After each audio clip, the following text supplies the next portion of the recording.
Yo, what's going on YouTube? Real quick before I go to bed, I figured I'd give you guys a recap video. And I'm sorry if you guys have been paying attention to the channel. I haven't posted in 3 days, but hopefully tomorrow we can get that Spider-Man 2 review out. And then we'll do an NFL recap and then get a Spider-Man 3 review. Sorry. You guys have been doing great. We've been getting a lot of subscribers on the channel, so shout out to you guys for that. But we have some NBA basketball on the night to talk about. So let's get into it. There was actually some really good games. About 7 of the 12 games were good. We're going to start off by talking about the Lakers and the Hornets. Excuse me, we'll get to my Celtics in a little bit. But Anthony Davis, insane game. He scores 42 points, grabs 23 rebounds as the Lakers beat the Hornets by 5. This is their 4th straight win. Lakers are actually looking pretty good, trying to make a pretty decently high seed of a playoff push, so that's fun.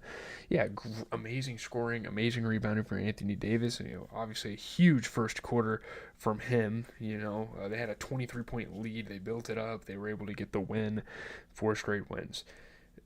Just a dominant stat line, dominant performance. We see these performances not every now and then from Anthony Davis. We actually see them quite often, but this is one of those games where you're like, yep, that's Anthony Davis. Lakers were incredible this game, though. Just so consistent, shooting the ball, gotten some hot streaks. It was fun to watch. Really dope game. Dorian Finney-Smith dunked on Miles Bridges, which is iconic and ironic because Miles Bridges is usually the guy to get posters.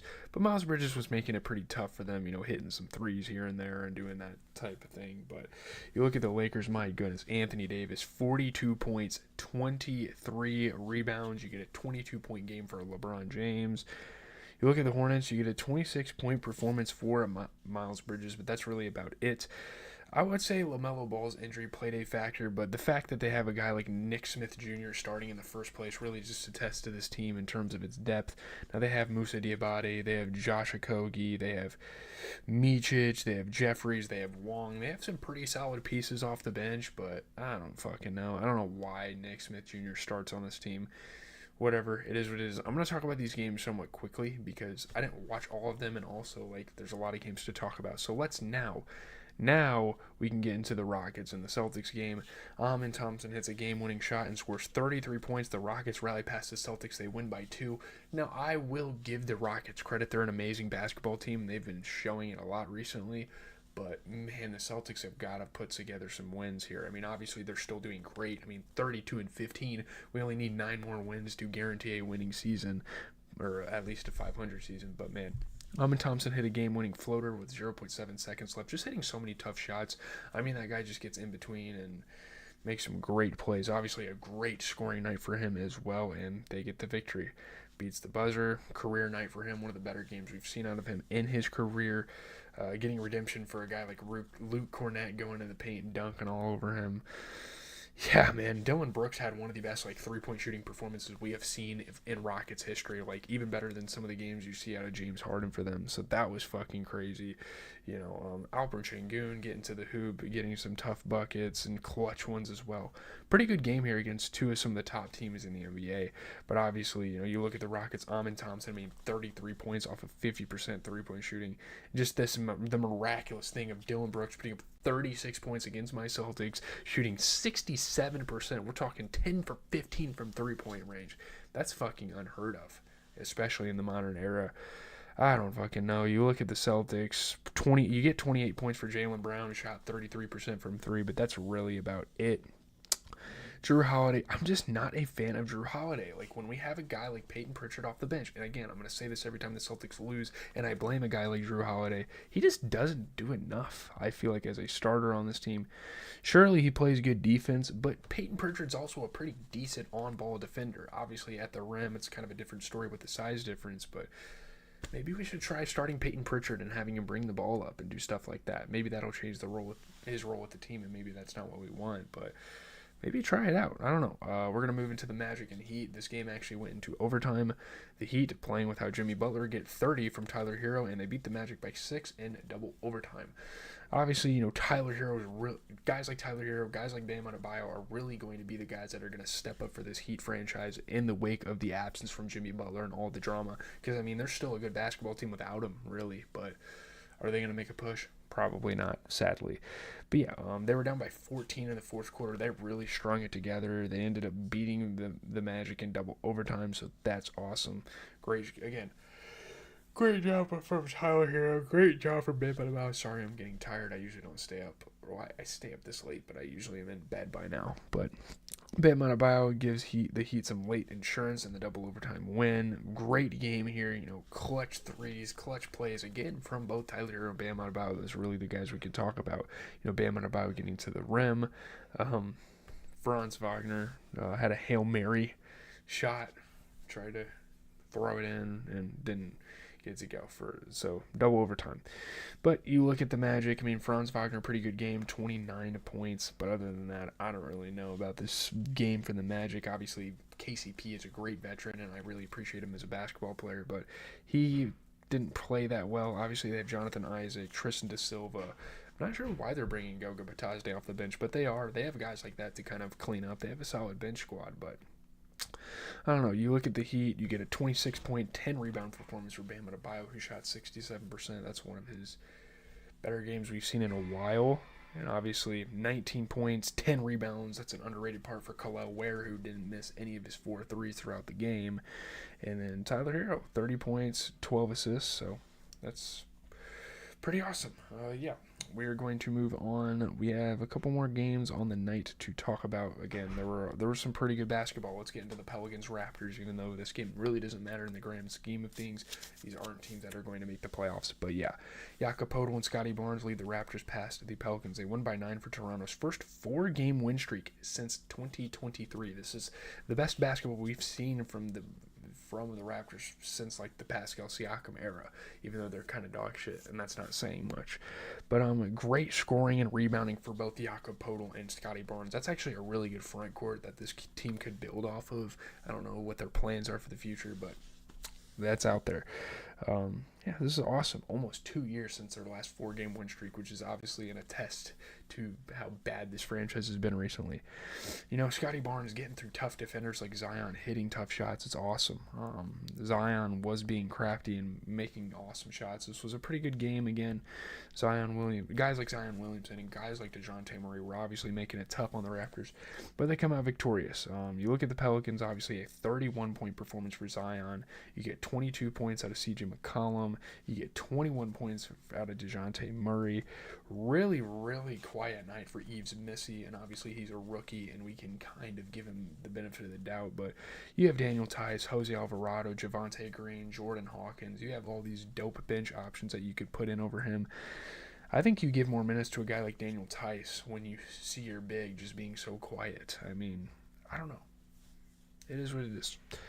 You look at the Raptors, you get 21 points and 11 rebounds for Scotty Barnes. You get 21 points, 14 rebounds for Jakob Poeltl. Again, those guys just really leading the day and winning them the game. So, shout out to them. We're going to move on, though, to the Nuggets and the Bulls. This is a huge statement win for the Bulls, and obviously the Bulls are pretty dog shit, really, but this is a dope win for them to carry forward.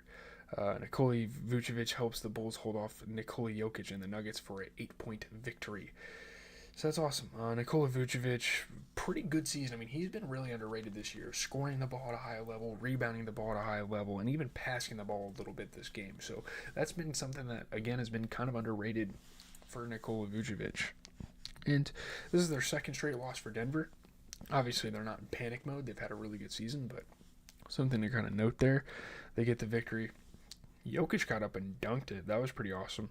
Pretty good game here, though. Obviously, Zach LaVine's always going to be a good perimeter player hitting threes, and Montes Buzelis' young athleticism getting to the rim a couple of times. Yeah, man, Nikola Jokic made 11 straight shots to start this game. Again, just leading some of the more impressive seasons we have seen in NBA history. It's fucking insane. 33 points, 14 assists, 12 rebounds for Nikola Jokic. And through these losses, he has just been playing absolutely incredible. Averaging nearly 30 points a game, averaging 13 rebounds, 10 assists. He is averaging a triple-double, and a very strong one at that. He's probably not going to win MVP, but, if he was on a better team, sure. Christian Brown, though, 28 points off of 50% three-point shooting. Honestly, the Nuggets played pretty good. Now, could they have gotten more out of a guy like Julian Strawther off the bench? Sure, and he's been playing pretty good recently. But, I don't know. it is what it is. You look at the Bulls, 20 points, 10 rebounds for Nikola Vucevic. You get a 21-point performance for Zach LaVine off of 50% three-point shooting. 12 points, 10 assists. I wish Josh Giddey played a little bit better because for his projections, but he shot 50% from three as well. And he's, again, just been a super underrated piece for the Bulls this year. It's going to be fun to kind of watch him as the season progresses. We only have 2 more games to talk about, though. Let's first get into the Hawks and the Timberwolves game. The Timberwolves fend off a depleted Hawks by 8, despite DeAndre Hunter's career-high 35 points. I'm honestly surprised that's his career high, too, because he's had some really good seasons in the league. But, yeah, shout out to Anthony Edwards and Julius Randle. Not great nights from those two, but, being the scoring duo that the Timberwolves have needed to win their games. Again, the Hawks have kind of dealt with injuries, and they're a very much injured team, which is why they're not having the greatest results this year. But there you have it. Rudy Gobert getting to the rim and being big. Really good game, though. Julius Randle was hitting tough shots. Again, guys like him, guys like Anthony Edwards, and just Rudy Gobert being a big man. All these factors kind of play into the Timberwolves winning basketball games. You look at the Hawks, 35 points off the bench for DeAndre Hunter, who shot 50% from three. And not only that, but for some reason, Clint Capella's coming off the bench. I'm not sure why. 10 points, 15 rebounds for him. Damian Roddy is starting for this team. Ugh, that's ugly. That's a very ugly looking starting lineup now that I'm kind of looking at this. They have Mohamed Gouye, they have DeAndre Hunter, they have Clint Capella and Garrison Matthews, and you're starting Damian Roddy. I'm not really sure about that. That's questionable. Whatever. You get 20 points, though, for Julius Randle. Looking at the Timberwolves here, 18 points and 10 rebounds for Rudy Gobert. You get a 23-point performance for Anthony Edwards. So those guys, not the greatest shooting splits for their stars, but they put together a win. A win is a win in the NBA. A win is a win, matter of fact, in professional sports. So that's kind of my thing there. As we're going to move on to the game that just recently concluded with the Clippers Suns. Kind of anticipated this to be a good game, and we got a good game. Devin Booker scores 26, and the Suns survive a late scare. They beat the Clippers by 2. Obviously, Devin Booker and Kevin Durant, once again, when we talk about this team and they're winning close games, those two are going to be the guys that are going to put the ball in the hoop and make magic happen. So they get the win. Devin Booker, tough shot after tough shot. Kevin Durant kind of shows his range of this game. Derrick Jones Jr., his athleticism has been a scare for a lot of teams recently. He's been getting a lot of more playing time for the Clippers. But look at the Clippers. Zubac continuing to be a monster this season. 25 points, 16 rebounds. Basically, all the starters are back. 24 points and 10 assists for James Harden off of 50% three-point shooting. 23 points for Norman Powell off of 60% three-point shooting. I think mainly the issue here is just not getting help from your bench. You have guys like KPJ kind of just going out there and doing cardio, like not really doing much. You'd kind of expect a little more out of him, but it is what it is. The Suns, you get a 24-point performance for Kevin Durant off of 50% three-point shooting. You get 26 points for Devin Booker. He also shot 50% from three. So there you have it. That's going to do it there. We're going to kind of list the games off tomorrow, and then that'll be that. There are a couple of games. I'm not super excited about any of them. It's honestly a pretty dog shit slate. Like, who decided to put the Blazers and the Bucks prime time on TNT? I don't know, but again, out of these 4 games, if there's any close ones, I will be sure to let you guys know and cover them on the channel. Also, again, I'm going to try to work on my Spider-Man video. I will probably record it tomorrow before I go to class. That might be a bit of a stretch, a bit of a squeeze in time frame, but I'm going to kind of try to do that so I can start editing it throughout the day and hopefully get it posted at a pretty reasonable time so we can kind of get in some other things.